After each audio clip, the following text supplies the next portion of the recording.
the end is not near.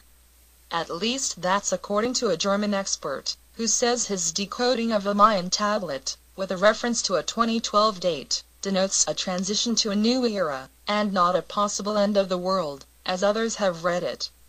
The interpretation of the hieroglyphs, by Sven Gronemeyer, of La Trobe University in Australia, was presented for the first time Wednesday, at the archaeological site of Palenque, in southern Mexico. His comments came less than a week after Mexico's Archaeology Institute acknowledged there was a second reference to the 2012 date in Mayan inscriptions, touching of another round of talk about whether it predicts the end of the world.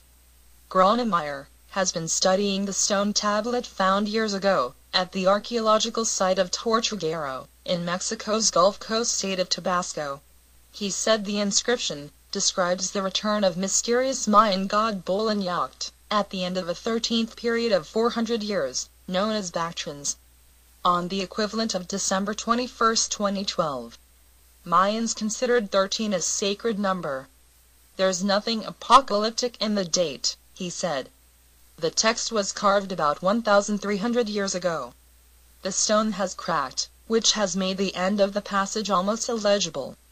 Gronemeyer said, the inscription refers to the end of a cycle of 5,125 years, since the beginning of the Mayan long count calendar, in 3113 BC.